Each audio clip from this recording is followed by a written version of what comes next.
C'est une réunion conviviale qui vise à donc réunir les grands patrons des entreprises ici présentes et permettre d'avoir un cadre de concertation, de discussion, de dialogue, d'échange et pourquoi pas faire des affaires entre eux sous bien sûr la bannière de l'ambassade du Royaume du Maroc qui est un catalyseur, un facteur de développement, de dynamisation de la présence marocaine en Côte d'Ivoire.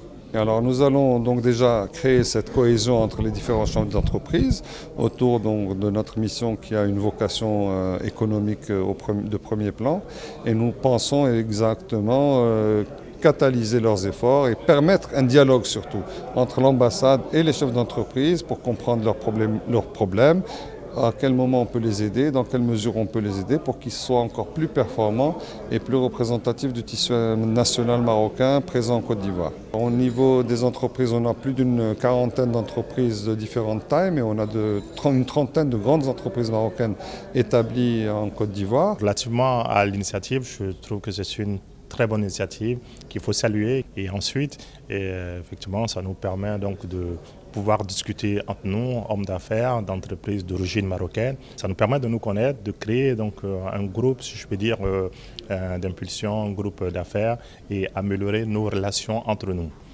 Troisièmement aussi, ça nous permet de rencontrer l'ambassadeur dans un cadre beaucoup plus convivial, en dehors donc de l'ambassade, pour pouvoir aussi lui présenter donc nos doléances, pour améliorer nos conditions de fonctionnement. Et le Maroc, effectivement, a la chance d'être un peu plus développé que la Côte d'Ivoire.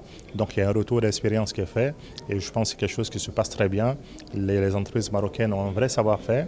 Je prends le domaine de la banque, le domaine de l'assurance, le domaine de BTP. Et ce savoir-faire-là est partagé avec les frères ivoiriens qui permettent effectivement d'améliorer leur niveau, aussi de tirer profit de ces relations-là. Donc c'est un vrai exemple de coopération sud-sud qu'il faut saluer. Vous savez en fait quand des entreprises arrivent dans un pays, tout n'est pas forcément rose. Il y a une période d'adaptation, il y a une période d'apprentissage et sans cela en fait que l'ambassade peut aider en fait ceux qui arrivent. Nous à Tijari, ça fait plus de 10 ans, presque 10 ans que nous sommes là. Donc nous sommes un peu rodés que les autres. Il y a aussi un échange aussi un échange d'expérience qui peut avoir lieu avec les autres qui viennent d'arriver, puisqu'il y a des entreprises marocaines qui sont plus récentes que nous. Et puis derrière, il y a toutes les difficultés qu'on rencontre, qu'elles soient en fait pression fiscale, qu'elles soient relatives au foncier, qu'elles soient relatives à tel ou tel aspect.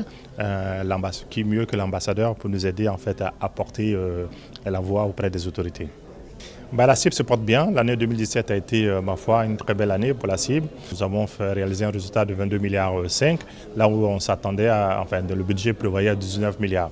Donc ça a été une très bonne année. 2018 commence aussi, les chiffres du premier trimestre ont été publiés, avec aussi une avance par rapport au budget. Espérons que toute l'année 2018 va se poursuivre sur ce trend-là.